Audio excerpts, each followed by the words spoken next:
Hello दोस्तों, आज मैं आपको पढ़ाने वाली हूँ भक्ति का। और भक्ति काल में कृष्ण काव्य धारा चल रही थी हमारी। ये हमारी 6वीं वीडियो है, जो कि ये वीडियो हमारी AMRS एग्जाम के लिए है, TGT PGT एग्जाम के लिए, और भी स्टेट के जितने भी एग्जाम होते हैं हिंदी को लेकर, उसके लिए सबके लिए महत्वपूर्ण है। तो चलिए शुरुआत करते हैं। कल हमने आपको पढ़ाई थी मीराबाई और आज चलेंगे सूरदास। तो सूरदास का जन्म कब हुआ था? 1478 में। इनकी मृत्यु 1583 में हुई थी। कब हुई थी? 1478 में इनका जन्म हुआ था। कब? 1478। ये बल्लभाचार्य से 10 दिन छोटे थे, जो कि सूरदास के गुरु हैं। कौन? बल्लभाचार्य। इनका जन्म स्थान रुनकता है। कोई कोई विद्वान इनका जन्म स्थान सीही बताता है। क्या? सीही। और रुनकता की बात करें तो रुनकता हमारा कहाँ पर है? आगरा में। कहाँ पर है ये? आगरा में है। तो ज्यादा से ज्यादा जो कई विद्वानों ने बताया है वो रुनकता ही बताया, जो कि महत्वपूर्ण है। अब इनकी हमारी 3 रचनाएं मुख्य मानी जाती हैं। तो पहली है सूरसागर, दूसरी है हमारी साहित्य लहरी और तीसरी है सूरसावली। और हम बात करें सूरसागर की, तो सूरसागर में भगवत महापुराण, जो हमारी रचना है भगवत महापुराण, तो जिसमें हमारे 10वां स्कंद है और 10वें स्कंद से 4936वां पद से शुरुआत होकर इसमें बताए गए हैं। और जो कि इसमें 12 स्कंद हैं। कितने हैं हमारे? 12 स्कंद हैं। और 10वें स्कंद से इसका शुरू किया गया है। सूरसागर में 3 भ्रमर गीत हैं। कितने हैं? 3 भ्रमर गीत हैं, जिसमें हमारे 700 पद हैं। कितने पद हैं? 700 पद हैं। भ्रमर गीत को ध्वनि काव्य, ये महत्वपूर्ण क्वेश्चन है हमारा, जो कि एग्जाम में पूछ लिया गया है। और जहां भी आपको रामचंद्र शुक्ल का नाम कहीं भी आपको दिखता है, तो वो चीज आपके लिए महत्वपूर्ण हो जाती है, क्योंकि अक्सर कर रामचंद्र शुक्ल की बुक से क्वेश्चन पूछे जाते हैं। चाहे आपका नेट का एग्जाम रहा हो, चाहे TGT, चाहे PGT, चाहे UPPSC या फिर UPHSC, कोई भी एग्जाम रहा हो, सब में रामचंद्र शुक्ल की बुक से ज्यादा पूछा जाता है। अब बात करें कि ज्यादातर भ्रमर गीत को, इसको भ्रमर गीत को उपालंब काव्य भी कहते हैं। क्या कहते हैं? उपालंब काव्य भी कहते हैं। अब आते हैं साहित्य लहरी, जो कि इनकी दूसरी रचना है। साहित्य लहरी में अलंकार व नायिका भेदों के 118 दृष्टिकूट उदाहरण की बात कही गई है। तो दृष्टिकूट का मतलब क्या कहा है? दृष्टिकूट का मतलब है कि कहा जाता है कि सूरदास जन्मांध, मतलब जन्म से अंधे थे। कैसे थे? जन्म से अंधे थे। तो दृष्टिकूट का मतलब होता है कि किसी व्यक्ति ने जन्म से ना देखा हो, लेकिन ऐसी रचना, मतलब अपने वर्णों को ऐसे रखना जैसे कि उन्होंने अपनी आंखों से देखकर उस चीज को रचा हो। दृष्टिकूट का मतलब है जो व्यक्ति जिसने बिना देखे हुए उस रचना को रचा हो। तो कितने पद हैं उसमें? 118 हैं। किसमें? साहित्य लहरी में। और किसके ऊपर है? अलंकार व नायिका भेद के ऊपर है। अगली बात करते हैं सूरसावली। इसमें संसार को होली के रूप में माना है। किसके रूप में? होली के रूप में माना है, इसलिए इसको रचा गया है। तो चलिए एक बार और इसका हम रिवीजन कर लेते हैं, फिर हम आगे बढ़ते हैं। तो सूरदास का जन्म 1478 में हुआ था। इनकी मृत्यु 1583 में हुई थी। इनके जो गुरु थे वो कौन थे? बल्लभाचार्य थे, जो कि बल्लभाचार्य से 10 दिन छोटे थे। कौन? सूरदास। इनका जन्म स्थान रुनकता है और कोई कोई विद्वान इनका सीही बताता है। क्या बताता है? सीही। इनकी रचनाएं सूरसागर है, साहित्य लहरी है और सूरसावली है। और हम सूरसागर की बात करें तो ये भगवत महापुराण से लिया गया है। 10म स्कंद से लिया गया है। इसमें 4936 पद हैं। कितने? 4936 पद हैं और 12 स्कंद हैं इसमें।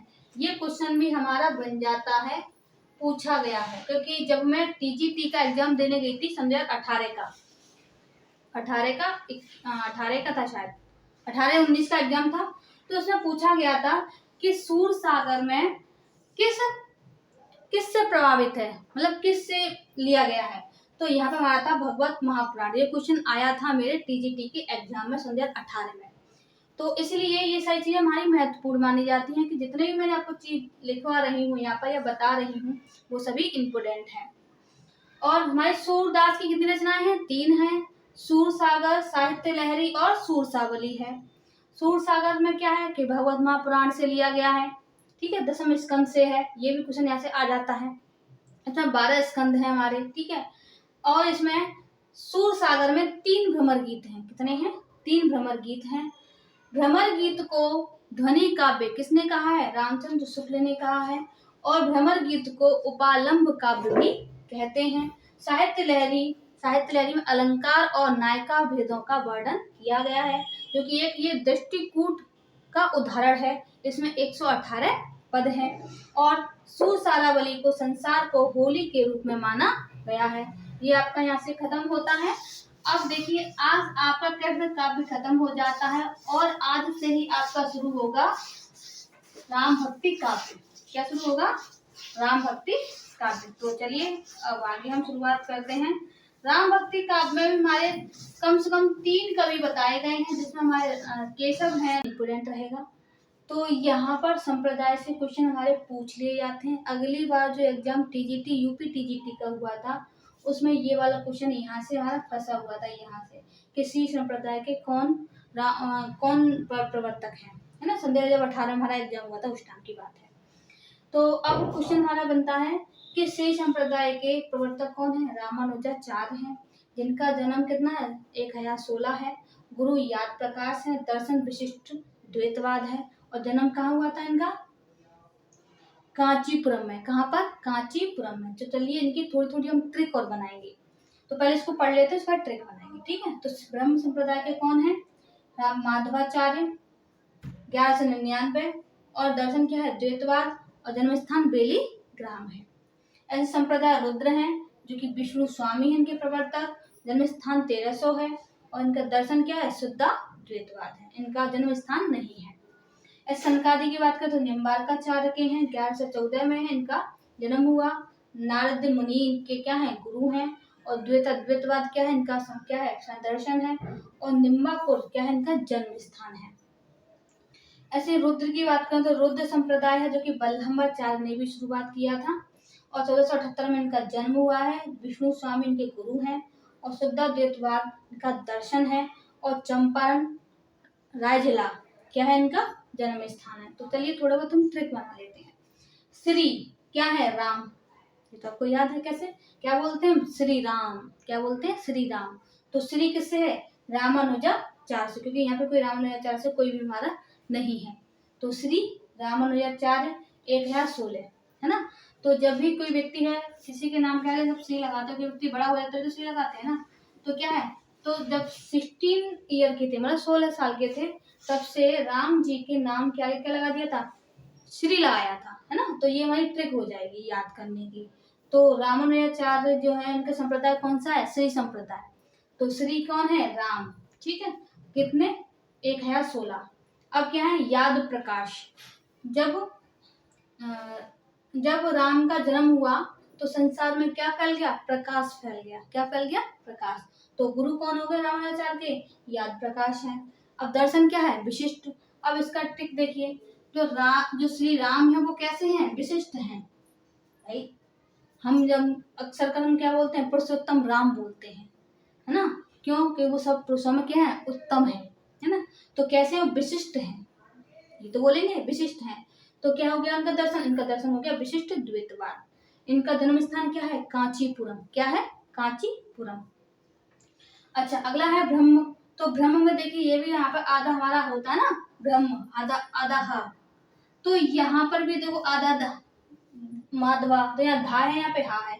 तो क्योंकि दोनों एक जैसे लग रहे हैं, है ना। तो यहाँ पे ब्रह्म और माधवाचार्य। समय क्या है हमारा? 1199, जो कि इनका जन्म हुआ था। अब हम गुरु इनके हैं नहीं है। इनका दर्शन क्या है? द्वैतवाद। क्या है? द्वैतवाद। अब देखिए, यहाँ पे भी आधा हा है, यहाँ पे भी आधा धा है। ये लग दोनों एक जैसे रहे हैं, है ना। तो क्या है? द्वैत मतलब दो हाँ है इसमें। क्या है? दो। तो द्वैतवाद कहाँ पर है? बेली ग्राम में। कहाँ पर? बेली ग्राम में। अच्छा, अगला है रुद्र। रुद्र क्या है? विष्णु स्वामी।